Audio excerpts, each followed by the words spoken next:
Pada zaman Nabi Sulaiman ketika kekuasaannya menjangkau ke penjuru bumi, dia mendengar bisikan dari para malaikat tentang sekelompok manusia yang liar dan ganas, Ya'juj dan Ma'juj. Mereka hidup di tempat yang terasing, jauh di utara, di mana tanahnya tandus dan langit selalu mendung. Setiap hari, mereka merusak semuanya yang ada di sekitar, memakan tumit tambyuan hingga habis, membunuh hewan tanpa alasan, dan saling berkelahi antara sesama. Nabi Sulaiman khawatir jika Ya'juj dan Ma'juj bebas berjalan ke bumi, mereka akan merusak kebahagiaan dan ketentraman umat manusia. Maka, dia meminta bantuan malaikat dan para ahli binaan terbaiknya untuk membangun sebuah gerbang yang kuat. Bahan bangunannya bukan batu atau besi biasa, melainkan batu api yang membeku dari gunung yang hanya muncul saat bulan gelap, dan tali yang dibuat dari rambut malaikat yang tidak pernah putus. Selama bertahan-tahan,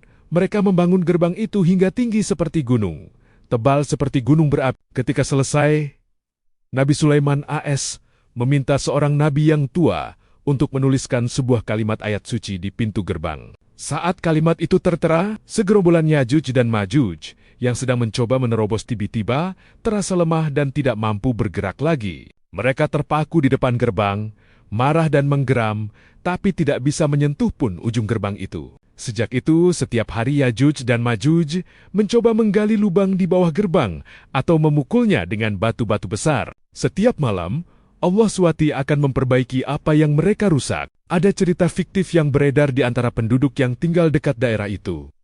Di malam-malam yang paling sunyi, terkadang terdengar suara seorang anak perempuan dari kalangan Ya'juj dan Ma'juj yang menangis. Dia menginginkan dunia di luar gerbang.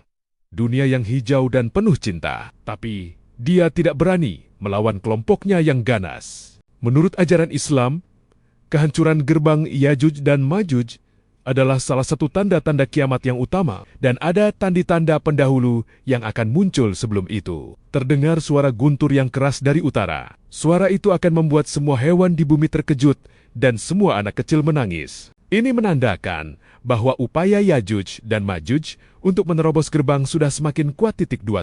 Gerbang mulai menggeser dan berderit. Setelah ribuan tahun bertahan, batu-batu dan tali gerbang akan mulai lemah dan terdengar bunyi berderit yang bisa didengar dari jauh. Penduduk di sekitar daerah gerbang pindah ke tempat yang lebih aman.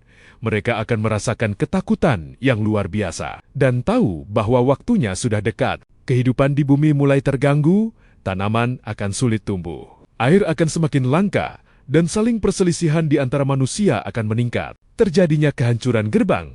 Pada hari yang ditetapkan Allah SWT, gerbang akan roboh dengan bunyi yang mengguntur. Ya'juj dan Ma'juj akan keluar dan merambah seluruh bumi, memakan semua pangan dan merusak semua yang ada. Hujan penyegaran dan hujan batu. Sebelum kiamat benar-benar tiba, Allah akan menurunkan hujan yang menyegarkan sehingga tanah menghasilkan pangan melimpah. Tapi karena sifat mereka yang ganas, Ya'juj dan Ma'juj masih akan merusak sampai Allah SWT mengakhiri kehidupannya mereka dengan hujan batu dari langit. Selain itu, kehancuran gerbang Ya'juj dan Ma'juj juga akan muncul setelah beberapa tanda kiamat lain, seperti munculnya Dajjal, pembohong besar, munculnya Nabi Isa kembali ke bumi, dan terjadinya gempa bumi yang besar di Mekah.